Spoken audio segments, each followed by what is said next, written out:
सारखी दिसणारी कोण होती का घरात ग? ही वेगळीच दिसते का जरा? चांगले आलं म्हणते हा, त्याला माय आहे आपली. हिचं डोळं मायासारखं झालं. हा, गार गार गारा डोळ्याचं अजून होतं का घरात कोण?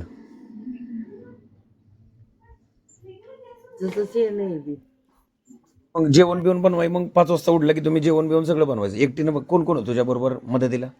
कुठलं कोण मग तू इथनं जेवण करून जायचीस घेऊन? पाठीत भरून मग तिथे एवढी तिथे ठेवायची.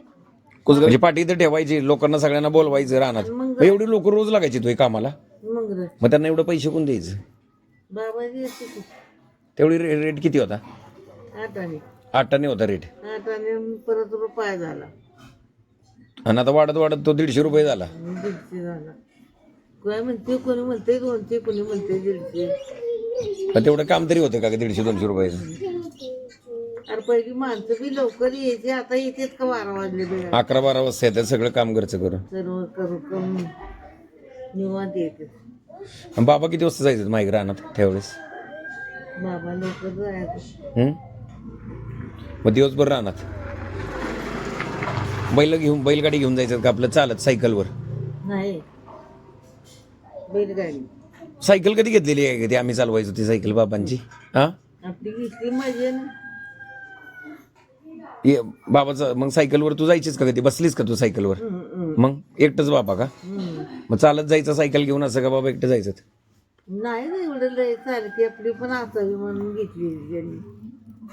बाबा चालवायचं तिला सायकलला. आणि लांब गावांना जायचं म्हणलं त्यावेळेस तर नाही कुठं जाते लांब. खानापूरला यायला त्याला खानापूरला बी नाही सारखं जाणार. सारखं जात नव्हतं का कधी? असं काय त्यांना आवडायचं नाही.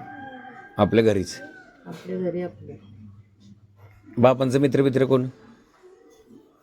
कुठं मित्र एवढं पहिलं कोण? काम आपलं कराने झाला. असं कुठं फिराय गेलं असं काही तेवढी भानगड नव्हती ना? पाच पहिलं घ्यायची आपली. एकटा माणूस 6 बैल कसं नेलाय ग? मग हा, जायची. एक पण बैल मार्का नव्हता का? मार्की असले तरी काही फरक पडत नव्हता? कोणाला माहिती, त्यांना मारत नव्हती बैल. आता कसं आबांचा हा शर्ट घातला तरच हे करणार, नाहीतर माहिती ना पांढरा शर्ट. तसं नसतं काय. काय भानगड नव्हती. आणि बैलांना खायला रतीप बितीप. द्यायची ती. मग बेंद्राला त्यावेळी पण बैल, त्यावेळी पण बेंदूर असायचं काय का? एकट्यातच मेंदूर काढणार.